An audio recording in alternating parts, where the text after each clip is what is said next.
The Tamer is repulsive. Level 6. Snow White heavily abuses 7+ dwarves. Smack! Crunch! Rip! Schlick, splat! Crack! Splat! Smack! Whack!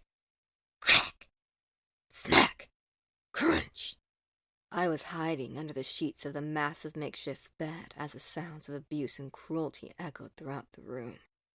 Crunch! Crunch! Smack! Crack! Crunch! Splat! Smack! What could be heard over the gruesome noises was a mix of mad cackling of a certain white-furred rattan woman and the screams of 7 dwarven rogues. Crunch! Smack! Whack! Splat! Swack! Crunch! Smack! Crack! Smack! Splat! Whack! How long had this gone on for? Should I even check the time to know for sure? Why couldn't she just kill them already? Whack! Whack! Whack!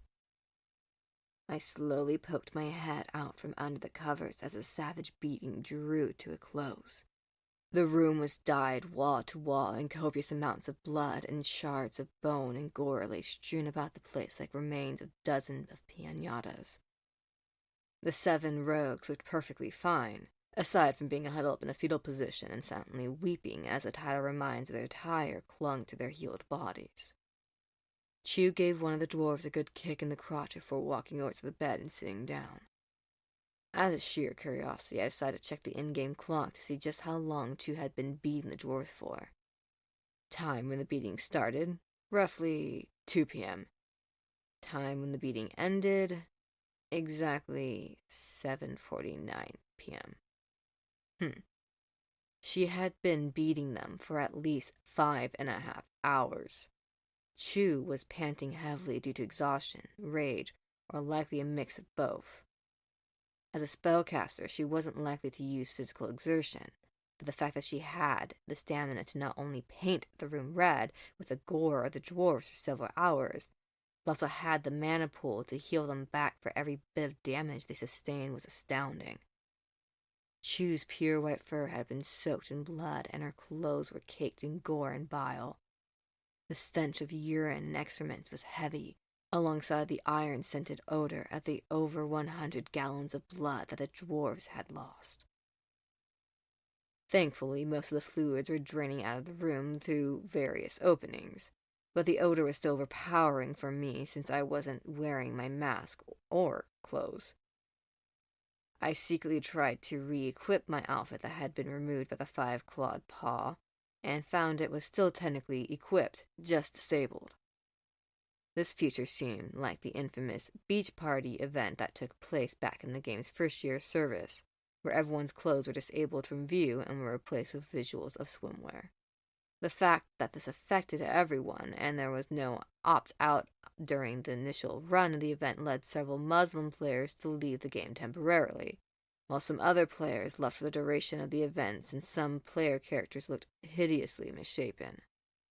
The developers and players quickly learned that when you give people nearly unlimited customization options for their characters and then put them in swimsuits, you often get things straight out of H.P. Lovecraft's dreams. I quickly re-enabled my clothes, and it went from being a bundle that had been tossed to the side to actually being on me. The small magical traces from this were picked up by Chu, who wheeled around as my clothes materialized on me. My face paled as I beheld the blood-soaked fur on her face and the gore-stained black studded leather that made up her cowl. Her eyes had gone from calm and collected to immediately engulfed in emerald flames as her horns shone with ominous green light. I raised my hands up to show I was fine, and her look quickly shifted from what it was to shock, and then a bit of fear. She reached out her hand to my face, before pausing and pulling it back. She now had a look of concern and apprehension as her eyes darted between my face, the sheets, and her own gore-stained body and clothes. "Not like this." She managed to whisper a few words before rising to her feet and summoning her staff, which had been embedded within one of the dwarves. The grotesque sounds, the staff being ripped from the dwarf's flesh, were quickly replaced with potentially even worse sounds as bone, organs, and muscles regrew and stitched themselves back together. Her magic brushed the 7 dwarf suicide bombers to the side as the other 4 council members hesitantly entered with the naked, beaten, and bruised body of another dwarf. They looked around the gore-soaked room before their eyes landed upon the broken dwarves who were silently crying in the corner. They immediately put 2 and 2 together, and after throwing the naked dwarf at Chu's feet, they moved over to the 7 mentally crippled ones. Chu cleared her throat and gestured toward me, and the other 4 immediately understood what Chu was implying. Chu let her staff hover nearby as she and the other 4 gathered together and whispered among each other for a few minutes.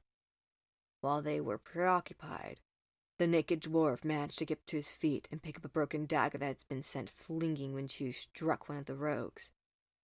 As both the 5-clawed paw and I were focused on trying to hear what was being whispered about, we were unaware of the actions of the naked dwarf until it was too late.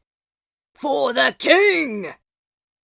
With a suicidally loud battle cry, the dwarf lunged toward me and shoved his shattered dagger into my throat.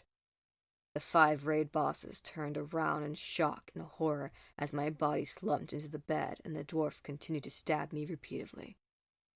The shock of what I was experiencing was so intense, I locked up and couldn't process what was going on.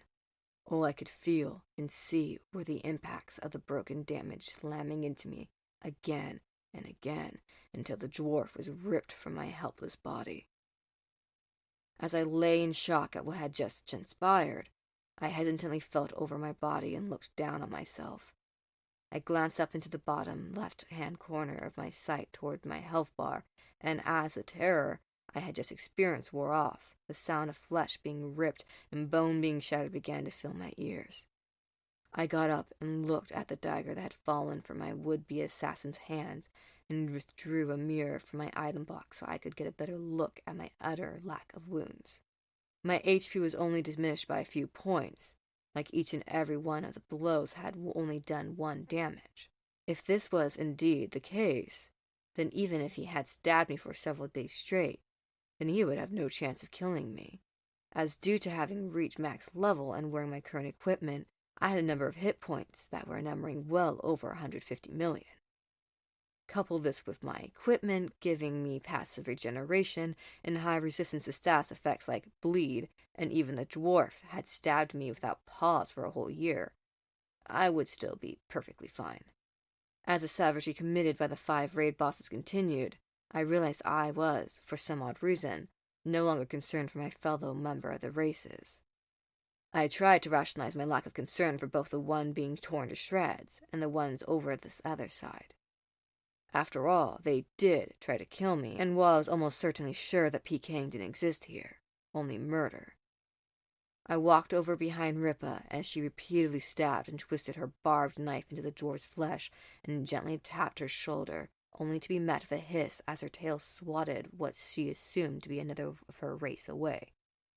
Each one of them that I tried the same with ended up in the same result. So I wandered over to the 7 psychologically scarred dwarven rogues that were still huddled in a corner and checked their stats. Average level 23, average HP 3,800, etc. Fuck. These guys were weak. They were newbie fodder for sure. What kind of starting area did these guys wander out of?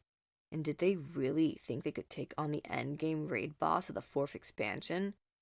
The end expansion, Chu had a level of over 500.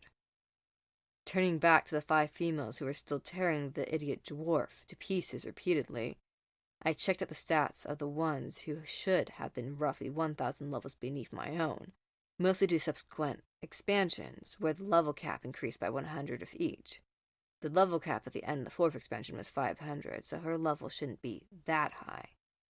Snickety Katsu's level and HP were level, mystery, which means that the level is at least 50 levels higher than the player's level. HP, about 3.875 billion. She was so far beyond me that it didn't make any sense. Her level was supposed to be 500. This was so broken that it wasn't even funny. What the actual fuck had happened since the game became reality? I walked over to the bed, sat down, and absent-mindedly watched the 5 female raid bosses repeatedly gut my would-be assassin. This was something I was surprisingly okay with, and it was seriously unnerving how perfectly fine I was with watching this guy get his entrails torn from his body over and over. My eyes wandered around, and I eventually looked over toward the clock that ticked away in the top left corner of my HUD. Any day now, any day.